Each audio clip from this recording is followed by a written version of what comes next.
Hi everyone, for tonight's Nightcap and review, I'm having a soda, and tonight I'll be discussing How to Be an Anti-Racist by Ibram Kendi. I've made the commitment to read more nonfiction books, and I do that better through audiobooks. This is my second audiobook, and I downloaded it through Libby. Of course, I'm going to give my honest opinion. My rating for this is a 4.5, so what's it about? Now, because this is a nonfiction about a very important subject, I don't want to misspeak or misrepresent what it's about, so I'm going to read the blurb directly from the Zahn. Anti-racism is a transformative concept that reorients and re-energizes the conversation about racism and, even more fundamentally, points us towards liberating new ways of thinking about ourselves and each other. At its core, racism is a powerful system that creates false hierarchies of human value. Its warped logic extends beyond race, from the way we regard people of different ethnicities or skin colors to the way we treat people of different sexes, gender identities, and body types. Racism intersects with class and culture and geography and even changes the way we see and value ourselves. And How to Be an Anti-Racist, Kendi takes readers through a winding circle of anti-racist ideas, from the most basic concepts to visionary possibilities. That will help readers see all forms of racism clearly, understand their poisonous consequences, and work to oppose them in our systems and in ourselves. Kendi weaves an electrifying combination of ethics, history, law, and science with his own personal story of awakening to anti-racism.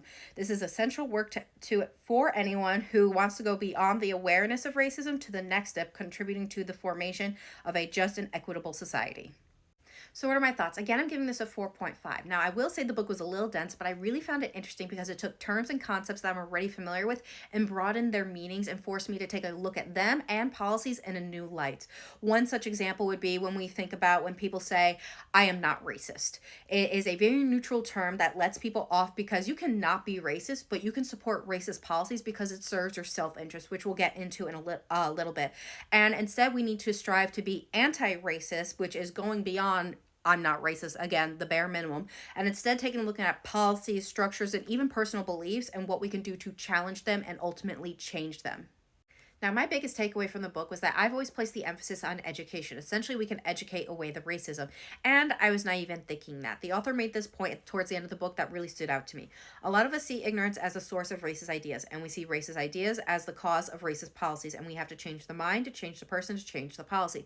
But the author actually found in their research that racist ideas are not based out of ignorance and hate, but self-interest. History shows powerful policymakers instituting racist policies out of self-interest and then producing racist ideas to defend and rationalize the racist effects of their policies, while everyday people are consuming those racist ideas, which bleeds into their ignorance and hate. And that really just made me stop and think. And like I said, this book was very dense. I'm probably going to have to revisit it because I want to better understand some of the concepts he was talking about, but I definitely enjoyed it. So I would recommend it to anyone who is interested in this kind of reading. It is, like I said, currently available. I got mine through the Libby app as an audiobook, and I enjoyed it. And I hope everyone has a good night and happy readings.